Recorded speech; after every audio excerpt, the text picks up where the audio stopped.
সকলোকে নমস্কাৰ জনাই আজিৰ ভিডিঅ'টো আৰম্ভ কৰিছোঁ।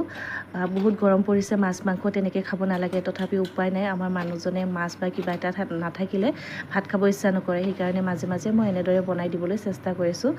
মাজে মাজেহে বনাইছোঁ, ইমানো দিয়া নাই। আৰু ঘৰৰে নৰসিংহ পাত আৰু ভেদাইলতা বাৰীৰ পৰা লৈ আহি ধুনীয়াকৈ চাফা কৰি ল'লোঁ।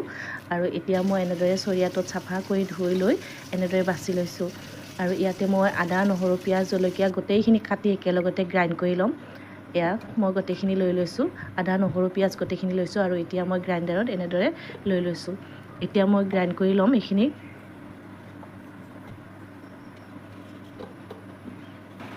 এয়া মই গ্ৰাইণ্ড কৰি ল'লোঁ।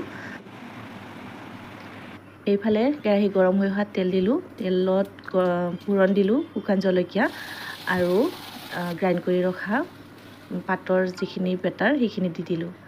আৰু এতিয়া বইল কৰি ৰখা আলু অকণমান আছে, সেয়া দিলোঁ। আলুখিনি দি ভাঙি দিলোঁ। আৰু পাতৰ কেঁচা কেঁচা গন্ধটো নোযোৱালৈকে মই এনেকৈ ভাজি থাকিম। আৰু তেলখিনি বিৰিঙি অহালৈকে ঢাকনিখন দি এনেদৰে মই ভাজি থাকিম।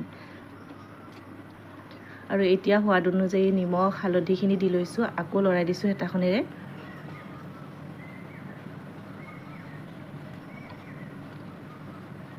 এনেদৰে মই তেলখিনি বিৰিঙি নোহোৱালৈকে ঢাকনিখন লগাই দিম আৰু ভাজিম। আপোনালোকে যদি মছলা পাতি ব্যৱহাৰ কৰিব বিচাৰে দিব পাৰে। আৰু এয়া দেখিছে নহয়, ধুনীয়াকৈ তেল বিৰিঙি উঠিছে। আৰু ইয়াতে মই এতিয়া পানী দিম, আপোনালোকৰ নিজৰ প্ৰয়োজন অনুপাতে পানীখিনি দি ল'ব। আৰু মই ইমানখিনিয়ে দিলোঁ, ধুনীয়াকৈ উতল আহিছে। এতিয়া মাছখিনি দিলোঁ। মাছখিনি দি অকণমান হেতাখনেৰে লৰাই দিছোঁ। গৰম মছলা দিব বিচাৰিলে দিব পাৰে।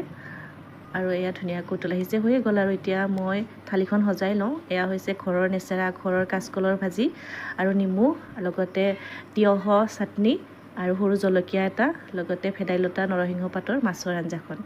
আৰু দেখিবলৈ কিন্তু খুব ধুনীয়া হৈছে, খাবলৈও বহুত টেষ্টি হৈছিলে। আজিৰ ভিডিঅ'টো ইমানতে সামৰিছোঁ। আজিলৈ বাই।